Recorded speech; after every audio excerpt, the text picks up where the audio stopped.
আমেরিকায় এই রোড ট্রিপটার 10টা দিন কোথা থেকে হাওয়া হয়ে বেরিয়ে গেল। সিরিজটা শুরু হয়েছিল এই শহরটা থেকেই এবং আজকে 10 দিন পর গল্প ঘুরে আবার এখানেই শেষ হতে চলেছে। তবে যাওয়ার দিন ছিল আমাদের এই অবস্থা। এই যে ম্যাডাম, খুব ঘুম পাচ্ছে। এই কি বাড়ি যাবো তো? বাড়ি যাবো তো? একটু দাঁড়া। যাত্রার শেষে এসে এমন কি হলো যে জেগে থাকার ইচ্ছেটাই চলে গেল? ও আচ্ছা, রাত যখন কেউ এই শহরে কাটায় অবস্থা এরকমই হয়ে দাঁড়ায়।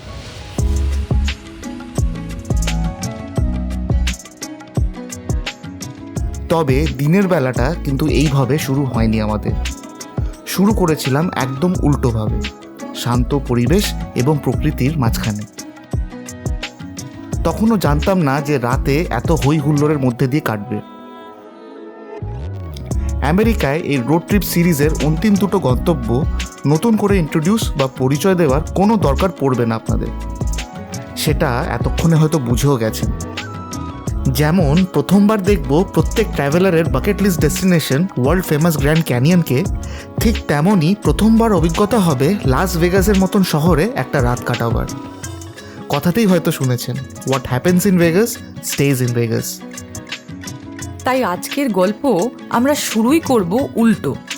প্রথমেই দেখবেন লাস ভেগাসের রাস্তার চমক, তারপর শুরু হবে আসল গল্প। তবে শুধু ভেগাস দেখে যদি ভিডিওটা করে দেন বন্ধ, মিস করে যাবেন অনেক কিছু। কারণ আজকের গল্পে শুধু পৃথিবীরই না, থাকবে আমাদেরই মতন কিছু মানুষেরও গল্প।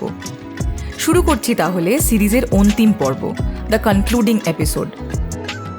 ভ্যাকি অ্যাডভেঞ্চার প্রেজেন্টস আমেরিকায় বাঙালি গরমের ছুটিতে জানলো এই পৃথিবীর গল্প। The story of mother earth, the home which belongs to all of us equally.